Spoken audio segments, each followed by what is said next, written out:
Sir నమస్కారం sir. నమస్తే బాబు. Sir 'అఖండ' movie మన బాలకృష్ణ గారిది రిలీజ్ అయింది. మంచి టాక్ అయితే తెచ్చుకుంది. ఇంకా నడుస్తూ ఉంది థియేటర్‌లో. కాకపోతే ఈ సినిమాకి సంబంధించి కొంత పాజిటివ్ టాక్ వచ్చినా నష్టాల్లోనే ఉంది అన్న వార్తలు ఇండస్ట్రీ వర్గాల నుంచి, అటు ట్రేడ్ వర్గాల నుంచి వస్తుంది సార్. సో ఇప్పటివరకు ఒక ఇన్ఫర్మేషన్ ప్రకారం చూసుకుంటే దాదాపు ఒక 40 కోట్ల వరకు నష్టం వచ్చింది అని చెప్పేసి నడుస్తూ ఉంది సార్. మరి ఇంకా నడుస్తుంది కాబట్టి ఇది కాస్త తగ్గుముఖం పట్టే అవకాశం ఉంది గానీ, నష్టాల్లో అయితే 'అఖండ 2' ఉండే పరిస్థితి కనిపిస్తున్న నేపథ్యం అయితే ఉంది సార్. అసలు ఏం జరిగింది 'అఖండ 2' విషయంలో? మరి నిజంగా ఈ నష్టాలు ఉన్నాయా సార్? 'అఖండ 2' రిలీజే పెద్ద ప్రాబ్లం అయింది. దానివల్ల ఊహించని విధంగా డిసప్పాయింట్ అయ్యారు. తర్వాత ఎవరేమనుకున్నప్పుడు కూడా నేను చెప్తున్నానండి, ఈ సినిమా మీద మాత్రం ప్రత్యేకించి దాని తాలూకు అంటే ఫోకస్ మీద దృష్టి పెట్టి దెబ్బతీస్తున్నారు. అది ఎంత హైప్ అవుతుందో అంత వేరే వాళ్ళు ఎవరో మరి తెలీదు, మొత్తం గ్రూప్ ఆఫ్ పీపుల్ దెబ్బతీస్తున్నట్టుగా నాకు అనుమానం. లేకపోతే ఆ సినిమాలో ఉన్నటువంటి ఫ్లా కానీ డ్రాబ్యాక్స్ కానీ ఏమీ లేవు. సినిమా యాజిటీగా బాగుంది. ఒక విధంగా చెప్పాలంటే సనాతన ధర్మానికి అర్థం పట్టేదిగా ఉంది. మరి ఎక్కడుంది డిఫరెన్సు అంటే, ఇక్కడ కొంతమంది చాలా బాగుందని చెప్పినప్పుడు కూడా మరి కొంతమంది దాన్ని వాంటెడ్గా పబ్లిసిటీ చేస్తున్నారు అన్నమాట. ఈ సినిమా నష్టాల ఊపిలో కూరుకుపోతుంది, ఇంత నష్టం వస్తుంది, అంత నష్టం వస్తుంది అని ఫిగర్స్ చెప్పడం కానీ, లేకపోతే ప్రొడ్యూసర్లు ఎక్కడ అబ్స్కాండ్ అయిపోయారు, పరారు అయిపోయారు అని చెప్పడం కానీ, ఇటువంటి కొన్ని బ్లేమ్స్ మాట ట్రోల్ చేస్తూ ఆ సినిమా ఇమేజ్ మీద దెబ్బతీస్తున్నారని నా అనుమానం. రేపు 18వ తారీఖున అమరావతిలో జరిగేటువంటి ఆ ఫంక్షన్తో ఏవైనా పుంజుకుంటే పుంజుకోవచ్చు. ఎందుకు ఇలా చెప్తున్నానంటే, అదే పనిగా ఒక సినిమాని బాగలేదు అంటే నెగిటివ్ వైబ్స్ ఆటోమేటిక్గా పనిచేస్తాయి. బాగుందనుకుంటే అది పనిచేస్తుంది, బాగులేదని కంటిన్యూస్గా అనుకుంటే ఆ నెగిటివ్ వైపు కూడా పనిచేస్తుంది. మనం బాగుందనుకోవడంలో తప్పు లేదు, కానీ బాగులేదు అనుకునేటైతే మాత్రం చాలా ఇటువంటి ప్రమాదాలే ఉంటాయన్నమాట. అనుకోకుండా 'అఖండ 2'కి మరి ఒక విధంగా చెప్పాలంటే ఈ ట్రోలింగ్ ప్రాబ్లం ఎక్కువైంది. దాంతో కూడా జనం కూడా ఇప్పుడు ఈ పబ్లిసిటీ కూడా భారతీయ ఆత్మ లేదా సనాతన ధర్మం, ఈ పబ్లిసిటీ కూడా ఒక విధంగా రాంగ్ సంకేతాలు ఇచ్చింది ప్రేక్షకులకి. ఇప్పుడు సినిమా డబ్బులు పెట్టి కొని థియేటర్లోకి వెళ్ళి హ్యాపీగా చూసే ప్రేక్షకుడికి భారతీయ ఆత్మ అయితే నాకెందుకు, సనాతన ధర్మం అయితే నాకెందుకు, ఇదేదో వేదాంతుల పిక్చరు లేక ఆధ్యాత్మిక పిక్చరు అని ఇంకొక విధంగా వాళ్ళు ఆడియన్స్ డిస్టర్బ్ అయ్యే అవకాశం ఉంటుంది. ఈ సినిమా ఇంటిళ్ళ పాది చూడవచ్చు అంటే అది వేరు, కానీ దీనికి ఒక కొటేషన్ భారతీయ ఆత్మ, సనాతన ధర్మం అంటే సనాతన ధర్మాన్ని సంరక్షించేవారు కానీ, సనాతన ధర్మాన్ని మెచ్చుకునేవారు కానీ థియేటర్కి వెళ్ళి టికెట్ కొనుక్కొని చూడరు కదా. ఇది ప్రధాన కారణం. వాళ్ళందరూ మంచి సినిమా తీశాడని సినిమా చూడకుండా చెప్పుకుంటారు, కానీ ఆ మంచి ఏమిటో చూడడానికి థియేటర్కి వెళ్ళే వాళ్ళు ఎంతమంది ఉన్నారు? కనుక ఇది కూడా ఒక విధంగా చెప్పాలంటే ఒక కారణం అయింది. నేను అంటే ఆలోచిస్తుంటే నాకు అదే అనిపిస్తుంది అన్నమాట. ఇప్పుడు సనాతన ధర్మం, భారతీయ ఆత్మ, మోదీ గారు ఈ సినిమా చూశారు, లేదా ఇంకెవరో బాగా దీన్ని మెచ్చుకున్నారు, అఘోరాలు అందరూ కలిసి ఓం నమ శివాయ అన్నారు. ఇవన్నీ సినిమాకి ప్లస్ పాయింట్ కావు, సినిమాకి ఏ విధమైన హెల్ప్ కూడా జరగదు. ఇది కూడా ఒక కారణం అన్నమాట. సో ఇన్ని కారణాలు కూడా 'అఖండ 2' మీద దెబ్బతీస్తున్నాయి. తర్వాత ఏంటంటే, సకాలంలో స్పందించవలసినటువంటి ఆ పెద్ద ప్రొడ్యూసర్లు ఎవరో స్పందించి అది 4వ తారీఖున అది ఆ లోన్ క్లియర్ చేసి 5వ తారీఖున రిలీజ్ అయి ఉన్నట్టయితే ఈరోజు సినిమా ఈ పరిస్థితుల్లో ఉండేది కాదు. వీళ్ళు ఏం చేశారంటే, సినిమాని హైప్ పెంచడం కోసం ఈ భారతీయ ఆత్మ, ఆధ్యాత్మిక వాదులు అందరూ చూడవలసిన సినిమా, ఇలా సనాతన ధర్మాన్ని పరిరక్షించే సినిమా ఇది ఎప్పుడు కూడా దెబ్బతీస్తుంది. ఒక స్లోగన్ ఎత్తుకున్నట్టయితే పోనీ సినిమా అంతా ఉన్నట్టయితే ఇప్పుడు ఆ సినిమాలో చూసిన తర్వాత బాగోగులు నిర్ణయించుకుంది ప్రేక్షకులు కనుక ఏదో నిర్ణయించుకుంటారు. ఇది అలా కాకుండా ఒక క్లైమాక్స్ లో బాలకృష్ణ గారు ఏదో శివత అంటూ ఓం నమ శివాయ అంటూ ఇట్లాంటివన్నీ ఉన్నాయంటే ఆ కాసేపు కొంచెం శరీరం ఒళ్ళు గగురు పొడిచేటువంటి విధంగా ఉంటుంది, గూస్ బంప్స్ వస్తాయి. కానీ తర్వాత సినిమా అంతా ఉంటుంది కదా, ఇదొకటి ఉంది. మీకు ఒక ఎగ్జాంపుల్ చెప్తా.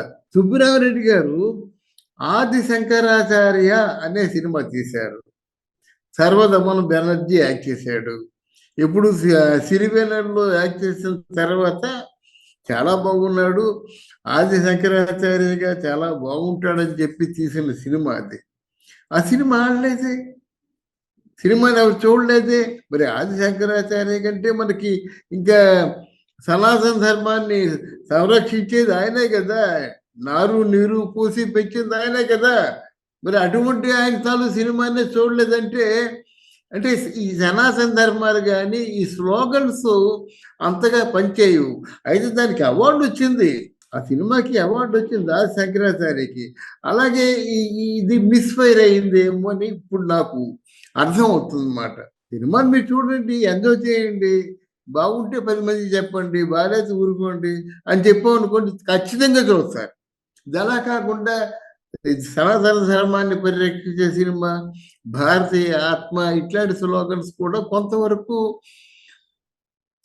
సినిమా మీద ఏంటంటే సామాన్య ప్రేక్షకుడికి ఉన్నటువంటి ఇంట్రెస్ట్ తగ్గించాయి. సార్ అంటే ఈ సినిమాకి సంబంధించి జరిగిన బిజినెస్ కూడా ఈ సినిమాని దెబ్బ కొట్టిందని కూడా చెప్తున్నారు సార్. అంటే బాలయ్య గారి మార్కెట్ ని దృష్టిలో చూసుకుంటే, ఇప్పటి వరకు వచ్చిన కలెక్షన్స్ దృష్టిలో ఉంచుకొని చూసుకుంటే సూపర్ హిట్ సినిమా అని చెప్పుకోవాలి సార్. దాదాపు 80 కోట్ల నెట్ రాబట్టిందంటే తెలుగు రాష్ట్రాల్లో ఇది మంచి విజయం అని చెప్పుకోవాలి. కాకపోతే ఈ సినిమాని పాన్ రేంజ్ లో ప్రమోషన్స్ చేశారు. సో బిజినెస్ అనేది బాలయ్య గారి మార్కెట్ ను దాటిపోయి దగ్గర దగ్గర 140 కోట్ల దగ్గర అయిపోయిందని అంటున్నారు.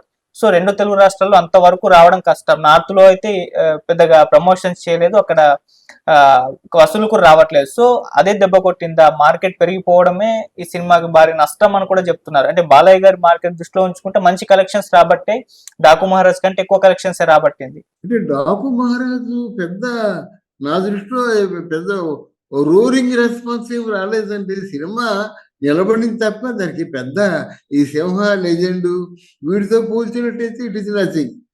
డాకు మహారాజ్ సినిమా డిసప్పాయింట్ చేయలేదు అంతే, దాంతో మనం కంపేర్ చేయకూడదు. ఈ సినిమాకి ఏంటంటే పాన్ ఇండియా స్టార్ గా ఎదుగుతాడు అనుకున్నాం మనం బాలకృష్ణ. తర్వాత బాలకృష్ణ సినిమా మొట్టమొదటిసారిగా విదేశాల్లో కూడా అబ్రాడ్ కూడా సినిమా బ్రహ్మాండంగా చుట్టుకుంటూ వస్తుంది, బ్రహ్మాండంగా కలెక్షన్స్ వస్తాయని చెప్పేసి మనం అంచనా వేసుకున్నాం. ఆ అంచనాలు తారుమారయ్యేటువంటి పరిస్థితి ప్రస్తుతం మనకు కనిపిస్తుంది. మరి ఇదే హిందీ సినిమా రిలీజ్ అయితే ఎలా ఉంటుందో తెలీదు. ఏదేమైనప్పుడు కూడా ఇక్కడ టాపు బేస్మెంట్ పునాది అవుతుందండి. ఇక్కడ సినిమా బాగుందంటే మీకు అన్ని ఫిగర్స్ మారుతాయి ఆటోమేటిక్గా, బిజినెస్ ఫిగర్స్ కూడా మారుతాయి, మ్యూజిక్ ఫిగర్స్ మారుతాయి, రీమేక్ ఛార్జెస్ కూడా, రీమేక్ అంటే రీమేక్ ఫిగర్స్ కూడా మారుతాయి. ఇక్కడ సినిమా ఎప్పుడైతే దెబ్బతినదంటే ఆశించిన విధంగా ఆడలేదు, మిగతా అన్ని మారే అవకాశం ఉంది. తర్వాత ఇక్కడ ప్రొడ్యూసర్స్ స్ట్రాంగ్ కాదు. ఎవరైనా సినిమాని కాపాడుకోవాలంటే ఎవరు కాపాడుకుంటారంటే ప్రొడ్యూసర్లే కాపాడుతారు కదా. వాళ్ళు ఫోర్గ్రౌండ్కి వచ్చేసి మీ సినిమా తీసాం, ఈ సినిమా ఆడుతుంది, ఈ సినిమా తప్పకుండా బతికించుకుంటాము, ఈ సినిమా 10 మందికి చేరాలి అనుకున్నప్పుడు ఇంకోలాగా ఉండేది. ఇక్కడ ఏంటంటే ప్రొడ్యూసర్ తాలూకు వాళ్ళ ప్రమేయం కానీ వాళ్ళ పార్టిసిపేషన్ కానీ చాలా తక్కువగా ఉంది. ఎటుచి ఎక్కడ చూసినా ఈ బోయపాటి శ్రీను, బాలకృష్ణ గారు తప్ప మిగతా ప్రొడ్యూసర్స్ తాలూకు కాంట్రిబ్యూషన్ ఏది, ప్రొడ్యూసర్స్ తాలూకు ఒపీనియన్ ఎక్కడ చెప్తున్నారు? అది కూడా కారణం కదా, నీ సినిమాని నువ్వు బతికించుకోవాలి కదా. అదేమి లేకుండా ప్రొడ్యూసర్స్ ఎక్కడో వాళ్ళందరూ చెప్తున్నారు కదా, సార్ మన సినిమాకి హెల్ప్ అవుతుంది, మనం ఏ మొహం పెట్టుకొని సినిమా గురించి చెప్తాము అని ఇటువంటి ఆలోచనలు ఉండవు. ఒకవేళ ఉన్నట్టయితే మాత్రం ఇది కొంచెం మరికొంచెం బేడా అవుతుంది అన్నమాట. కలెక్టివ్గా అందరూ కలిసి సినిమాను బతికించుకునే ఏర్పాటు చేయాలి కనుక ఇది మంచి సినిమా తీసామని మీరు అనుకుంటున్నారు. ప్రజలు కొంతమంది నమ్మారు కనుక దాన్ని ఎలా బతికించుకోవాలని ఆలోచించి ఆ మార్గంలో ప్రయాణించాలి. అయితే ఇప్పుడు రేపు అమరావతిలో ఒక మంచి సక్సెస్ సెలబ్రేషన్ చేయడం చాలా మంచి ఆలోచన. అమరావతి అనేసరికి ఆ గుంటూరు జిల్లా వస్తుంది, కృష్ణా జిల్లా వస్తుంది, ఎన్టీఆర్ జిల్లా వస్తుంది, ఎన్నో వస్తాయి కదా. గనక ఆ విధంగా ఏమైనా సక్సెస్ టూర్లు వేసినట్టయితే ఏమో ఈ సినిమా మీద ఏమైనా కొంచెం ఇంపాక్ట్ మారవచ్చు. తర్వాత సినిమాల గురించి చెప్పేవాళ్ళు ఎవరు చెప్పటం లేదు కదా. అంతసేపు బోయపాటి శ్రీను బాలకృష్ణ చెప్తున్నారు కానీ ఒక మంచి పబ్లిక్కి బాగా అటాచ్మెంట్ ఉన్నటువంటి సెలబ్రిటీ చెప్పలేదు కదా. ఈ సినిమా గురించి ప్రభాస్ ఏమని చెప్పాడా? పోనీ పవన్ కళ్యాణ్ ఏమని చెప్పాడా? చెప్పలేదు కదా. మరి ఆయన సనాతన ధర్మం అంటాడు కదా. మరి సనాతన ధర్మం అన్నప్పుడు పవన్ కళ్యాణ్ చెప్పొచ్చు కదా. అవును సార్, పవన్ కళ్యాణ్ గారు చెప్పకపోవడానికి గల కారణం ఏంటి? ఎందుకంటే ఆయన ఇప్పుడు హరిహర వీరమల్లు కూడా సేమ్ కాన్సెప్ట్, సనాతన ధర్మ పరిరక్షణ సంబంధించి ఆయన మళ్ళీ సనాతన ధర్మం గురించి చాలా సందర్భాల్లో మాట్లాడారు. సనాతన ధర్మ పరిరక్షణ వింగును కూడా ఏర్పాటు చేయాలని చెప్పేసి ఆయన భావించారు. మరి అటువంటి టైంలో అఖండ 2 గురించి ఆయన స్పందించకపోవడానికి కారణం ఏమన్నా అయ్యి ఉండొచ్చా సార్? కారణం ఏంటంటే వీళ్ళు అప్రోచ్ అయి ఉండరు. అప్రోచ్ అయినా ఆయన మమ్మల్ని సున్నితంగా తప్పించుకొని ఉంటాడు. కానీ ఆయన చెప్పించాలి, ఆయన చెప్పాలి. చెప్పకపోయినట్టు వీళ్ళు చెప్పాలి. ఏమంటే సనాతన ధర్మం గురించి మీరు సింహగర్జన చేశారు కదా, మరి ఆ సనాతన ధర్మం ఆధారపడే సినిమా తీసాము, దీని మీద మీ ఒపీనియన్ చెప్పండి. బాగుంటే బాగుందని చెప్పండి, బాగాలేదే చెప్పండి అని అడిగినట్టయితే ఆయన తాలూకు ఒపీనియన్ వస్తుంది కదా. ఇప్పుడు సినిమా తీసింది మీరండి. సినిమాకి ఈ యాడింగ్ ఫ్యాక్టర్స్ అన్నింటినీ కూడా కూడగట్టుకోవాల్సింది మీరు ఆ ప్రయత్నం చేశారు అన్నదే మనకు కావాలి.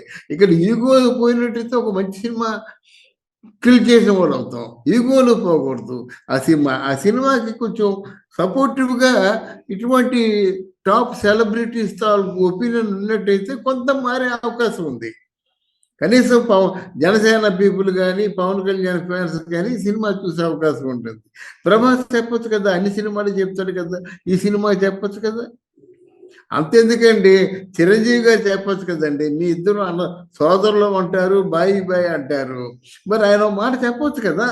ఇప్పుడు ఎవరైనా సరే ఎవరి సినిమా కొంచెం కొంత నెగిటివ్ టాక్ స్ప్రెడ్ అవుతుందనేసరికి నలుగురు కలిసి మూకుమ్మడిగా లేదు మీరు ఆలోచిస్తున్న విధానం తప్పు, ఇది చాలా మంచి సినిమా, ఈ సినిమాని మీరు చూడాలి, ఈ సినిమా అన్ని సినిమాలాగా మీరు చూడొద్దు అని చెప్పినట్టు ఇది బాగుండేది కదా. ఆ కార్యక్రమం వీరేమంత తలపెట్టారా? బోయపాటి శ్రీను, బాలయ్య వాళ్ళిద్దరూ హీరో డైరెక్టర్లు అండి. వాళ్ళు ఎన్ని చెప్తే మాత్రం మొదటి రోజు వినడానికి బాగుంటుంది, రెండో రోజు వినడానికి ఏమిటి అదే చెప్తున్నా అనిపిస్తుంది, మూడో రోజు కాంచి వినరు. కొత్తగా ఎవరైనా చెప్పినట్టయితే, కొత్త ఇన్ఫర్మేషన్ ఇచ్చినట్టయితే అప్పుడు దాని మీద జనం తాలూకు ఆశ ఉంటుంది, ఆకాంక్ష ఉంటుంది, దాన్ని ఎంతవరకు తీసుకోవాలో అంతవరకు తీసుకుంటారు అన్నమాట. ఇటువంటి ప్రయత్నం కూడా జరగలేదు కనుక దాంతో ఇబ్బందుల్లో పడే పరిస్థితి వస్తుందన్నమాట. ఏమో ఎలా ఉంటుందో చెప్పలేం కదా. వీళ్ళు తీసుకున్న యాక్షన్ బట్టి, వీళ్ళకున్న సపోర్ట్ని బట్టి, వీళ్ళు స్ప్రెడ్ చేసే విధానం బట్టి, వీళ్ళు థియేటర్లకు వెళ్ళి థియేటర్లో ప్రజలతో మమైక్యమయ్యే విధానం బట్టి, వీటన్నిటి మీద కూడా ఆధారపడి ఉంటుంది. సార్, మీరు ఇలా మిగతా హీరోలు ఈ సినిమాకి సంబంధించి స్పందించాలని చెప్పేసి చెప్తున్నారు. ఇప్పుడు మిగతా హీరోల అభిమానులు మిమ్మల్ని ఏం క్వశ్చన్ చేస్తారు అంటే, మరి ఇప్పుడు బాలకృష్ణ గారు కూడా మరి మిగతా హీరోల సినిమాల గురించి మాట్లాడారా లేదు కదా అన్న చర్చలోకి వెళ్తుంది. దానికి మీ సమాధానం ఏంటి సార్? కరెక్టే. అయితే మిగతా సినిమాలకి ఈ సినిమాకి అవసరం. ఇప్పుడు ఈ సినిమా మిగతా సినిమాలాగా ప్యూర్ కమర్షియల్ సినిమా కాదు. లెజెండ్కి ఎవరైనా చెప్పారా? సింహాకి ఎవరైనా చెప్పారా? చెప్పలేదు కదండి. సమరసింహారెడ్డికి ఎవరైనా చెప్పారా? ఆ రోజుల్లో బ్రహ్మాండంగా సంవత్సరాల తరబడి సినిమాలు ఆడలేదు. ఈ cinema because of some mistake, some error, దానివల్ల రాంగ్ రిలీజ్ అవ్వడం వల్ల సినిమా మీద ఇంప్రెషన్స్ కానీ ఇవన్నీ మారాయి. టోటల్గా పబ్లిక్ ఒపీనియన్లోనే ఒక మార్పు వచ్చింది. వచ్చి సినిమా చూశారు, బాగుంది, బాలయ్య ఫ్యాన్స్ అందరూ ఎంజాయ్ చేశారు, బాలయ్య ఫ్యాన్స్ అయిపోయారు. తర్వాత పూనకాలు వచ్చాయి అన్నారు, తర్వాత అఘోరాలు అంటున్నారు. కానీ ఏదైనప్పుడు కూడా ఇక్కడ మనకి గ్రాఫోడ్ కావాలి కదా, మానిటరీ గ్రాఫోడ్ కావాలి కదా. ఆర్థికంగా గ్రాఫ్ ఎంత పెరుగుతా ఉంది, ఎన్ని వందల కలెక్షన్లు వచ్చింది, 500 క్లబ్లో చేరిందా లేదా, ఎందుకు చేరలేకపోతుంది, ముందు చేరుతుంది అనుకున్నటువంటి ఆ ఊపున్న సినిమాకి ఎందుకు, ఎక్కడ, ఏది, ఎటువంటి మిస్టేక్ జరిగింది అని ఆలోచించుకొని రెక్టిఫై చేసుకొని, ఆ రెక్టిఫికేషన్లో ఒక భాగమే వీళ్ళందరి తాలూకు సెలబ్రిటీస్ తాలూకు ఇంప్రెషన్ని ఇన్కార్పొరేట్ చేయడం. అంటే ఆ జరిగిన తప్పుని రెక్టిఫికేషన్లో ఒక భాగం. అంతేగాని స్ట్రైట్గా రిలీజ్ అయిపోయింది, సినిమా చూశారు, బాగుందన్నారు, బ్రహ్మాండంగా ఉందన్నారు, జైలు పలికారు, అప్పుడు ఏం అవసరం లేదు. లేదు, సినిమా రిలీజ్ అయిపోయింది, ఫస్ట్ 2 రోజుల్లోనే ఫ్లాప్ అయిపోయింది, అప్పుడు ఏం అవసరం లేదు. 2 రోజుల్లో ఫ్లాప్ అయిపోయిన సినిమాకేమో అందరూ వచ్చి చూడండి అంటే ఎవరైనా చూస్తారా? అప్పుడు కూడా ప్రాబ్లం ఉంటుంది అన్నమాట. అందువల్ల ఇటువంటి ఇది ఏంటంటే కొంచెం దింపుడు కళ్ళాలి అన్నమాట. సినిమా బతుకుతుందా, సినిమా అనుకున్నటువంటి రేంజ్ని రీచ్ అవుతుందా అనేటువంటి ఒక ఆశ ఉంది.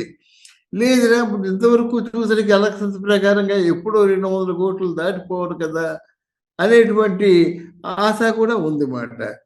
ఈ ఆశ నిరాశల మధ్య కొట్టుమిట్టాడుతున్నటువంటి అఖండ సినిమాకి ఇది ప్రాణం పోయడం లాంటిది మాత్రం అవుతుందన్నమాట. సినిమా తిరగబడితే తిరగబడవచ్చు, పెద్ద సమస్య ఏం కాదు. సినిమా కలెక్షన్స్ డౌన్ అయిపోయినంత మాత్రంలో సినిమా చచ్చిపోయినట్టు కాదు. మళ్ళీ ఒకేసారి పుంజుకుంటే పుంజుకోవచ్చు. ఆ పుంజుకునే మార్గాల్ని మనం అన్వేషించాలని నేను చెప్తున్నా. ఇంకా పుంజుకునే పరిస్థితులు ఉన్నాయా ఇప్పుడు? ఉన్నాయండి, ఎందుకు రేపు 18వ తారీఖు తర్వాత సినిమా మీద కొంచెం ఇంప్రెషన్ మారే అవకాశం ఉంది.